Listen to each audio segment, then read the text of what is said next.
في الليل وحدي أكتم الشكوى وأبدي كلما أطرقت سالت دمعتي من فوق خدي بين جدران. كم واحد ضاع مستقبله بسببك؟ كم مظلمة نسيتها؟ كم يتيم اتشرد بسببك؟ كم واحد ظلمته؟ كم أرملة اتشردت بسببك؟ كم بيوت اتخربت؟ كم واحد فقد كل حياته بسببك؟ ولا تحسبن الله غافلا عما يعمل الظالمون إنما يؤخرهم ليوم تشخص فيه الأبصار. سبحان الله، بنت مسكينة كان في رجل، الراجل ده من علية القوم، صاحب مركز كبير جدا جدا، وكان زوجته عايشة معاه ومعاه بنت وولد. الراجل ده كان مفتري، كان ظالم الى ابشع الحدود، كان عنده قسوة في القلب، يعني مش ممكن، يعني تحس ان قسوة في قلبه لو وزعت على اهل الارض تغرق. الراجل ده مراته بقى اللي بتحكي، بتقول احنا كنا عايشين في فيلا، وزوجي راح صاحب مركز مرموق جدا وكده، وكان عصبي جدا وما عندوش اخلاق بالمره، وكنا احنا الاثنين ظلمه على طول. اي خادمه ما بتستناش عندنا اكتر من شهر او شهرين، من كتر التعذيب والضرب والحرمان والاذى اللي بنعمله ما كناش بنخلي اي اسلوب من اساليب التعذيب الا ما بنعمله معاه. بتقول في يوم من الايام جه من بلديات هذا الزوج اللي هو صاحب مركز مرموق، جه من بلديات واحد غلبان جاء له سعاده الباشا، بنتي ديت عايزه تشتغل عندك لان احنا مش لاقيين ناكل ولا واي مرتب ان شاء الله اي حاجه تديها لنا وكده نعيش بيها. قال له خلاص هشغلك كذا. قال له ماشي، وانا هاجي لك اول كل شهر او ابعت تاخد الفلوس اول كل شهر. قال له ماشي. البنت يا عيني مسكينه عندها سنه، طب يا بابا ما تسيبنيش، طب حرام، انا ما اقدرش اعيش بعيد عن امي وعن ابويا وحرام عليكم. راح سايبها وماشي، سابها وماشي. البنت يعني تتجرع غصص يعني الغربه، وبنت صغيره عيني هتسيب امها، وكان ليها اخ راح يشتغل في الاردن، فكان هو ده بالنسبه لها الامل، انت ربنا يكرمني بقى واخويا يجي. وهو كان بيقول لها كده يا حبيبتي لما اجي ان شاء الله هغنيك عن الشغل في البيوت والكلام ده كله، وعايشك عيشه كريمه، وقعدك في شقه واجيب لك. كان هو ده الامل اللي عندها.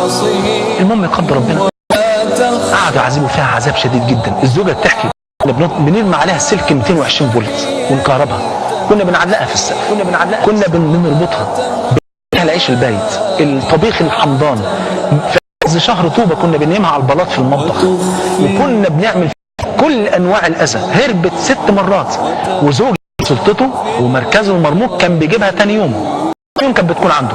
قال لما بتيجي طبعا كنا بنسلط عليها كل انواع العذاب التي لا تخطر على البشر. والبنت يعني مسكينه، البنت بتقول ما كنتش بلدي الا مرتين. المره الاولى لما سمعت خبر موت اخوها وهو جاي من الاردن، فانقطع الامل بالنسبه لها. والمره الثانيه ماتت امها. بس هم دول المرتين اللي راحت عشان تحضر جنازه اخوها، والمره الثانيه عشان تحضر جنازه امها، وبعد كده ما راحتش. اللي يعذبوا فيها الظلمه دولت عذاب شديد جدا، لدرجه ان البنت البصر بتاعها يضعف لحظه بلحظه، مره شيء فشيء. بقت تروح تشتري لهم الحاجه، تنقي الحاجه بايظه مش كويسه، تجيب ده مش لاقيه مش عارفه، فمش عارفه تعمل ايه. فبدات الناس يشفقوا عليها، بقى هم يروحوا يشتروا لها الحاجه ويجيبوها لها وهي تقدمها، وكل شويه هم ينهالوا عليها بالضرب والتعذيب الى ان عمي بصر. اول ما اتعمى بصر البنت دي رموها في الشارع، قالهاش فاسمه خلاص نعمل بقى ايه. البنت مشيت، فضلت بقى اللي خدها هنا واللي خدها هنا لحد ما وصلوها لدار يعني لعمي وكده، فقد نعمه البصر، وقعدت فيه. يقدر ربنا سبحانه وتعالى طبعا الكلام ده بعد سنوات طويله البنت قضتها من وهي عندها 12 سنه لحد ما عندها 22 سنه، تعذيب 10 سنين في بيت هؤلاء الناس. يقدر ربنا سبحانه وتعالى بنت الراجل ده كبرت وابنه كبر، الراجل نفسه طلع على المعاش طبعا بعد ما كان صاحب مركز مرموق جدا، بقى ملوش لازمه في الدنيا دي خالص، فاعصابه بقى هو اصلا ما عندوش اخلاق، بقى ما فيش خالص بالمره، بقى نفسيته بايظه خالص. ابنه اتجوز بنت جميله جدا، لما كبر كده اتجوز بنت جميله ومش عارف ايه. المهم حملت البنت، وطبعا العيله فرحانه وما شاء الله يبقى عندنا احفاد ويقدر ربنا المفاجاه الاولى ان البنت تولد ولد اعمى. طب ايه العلاقه بين الولد الاعمى وبين البنت الخادمه اللي قعدنا نعذب فيها لحد ما اتعمت؟ فقعدوا يفكروا يا ترى هي دي قدام دي ولو الولد خلف تاني برضه البنت هتطلع عمياء ولا الابن يطلع اعمى. فبقوا عيني في حيرة مش عارفين يعملوا ايه. زوجها صاحب المركز المرموق لما شاف الولد طلع اعمى جات له هستيريا، فودوه مستشفى الامراض النفسيه. دول الدكاتره كلموهم قالوا ما تخافوش، ده موضوع مش وراثي ولا له علاقه باي حاجه، دي قدر جت كده، لكن ان شاء الله بعد كده مش هيكون الموضوع ده خالص، وخلوهم عادي ونجيبوا عادي مش مشكله.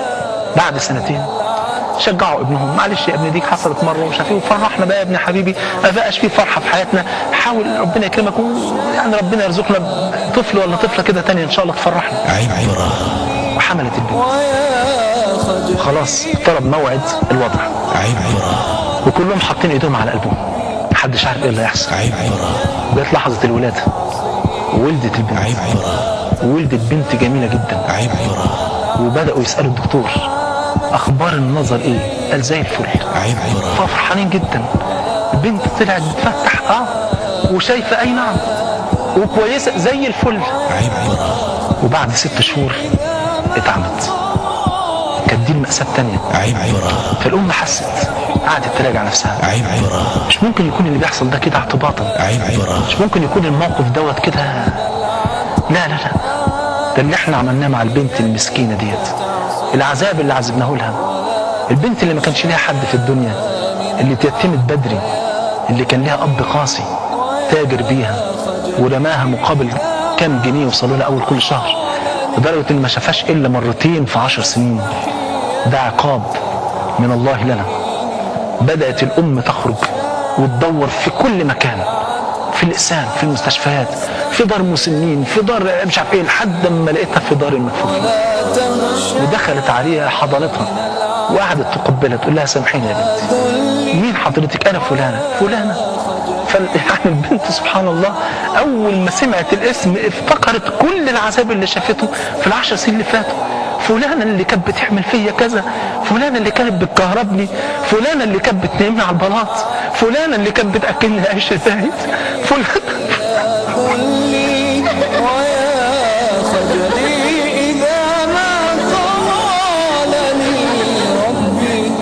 البنت قاعدة تفتكر شريط الذكريات المؤلمة، افتكرت يوم ما مات اخوها، يوم ما ماتت امها، يوم ما ابوها رماها، يوم ما عملوا فيها، يوم ما كهربوها، يوم ما دمروا حياتها ومستقبلها، يوم ما رموها لما اتعمت.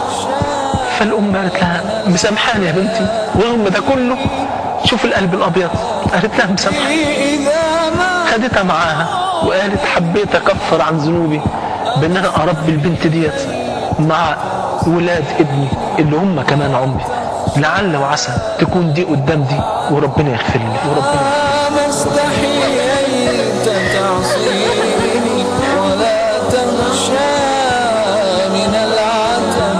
قال النبي صلى الله عليه وسلم لعلي بن أبي طالب: اتقي دعوة المظلوم فإنها ليس بينها وبين الله حجاب. ما استحييت تعصيني ولا تخشى من العتب وتخفي الذنب عن خلقي وتأبى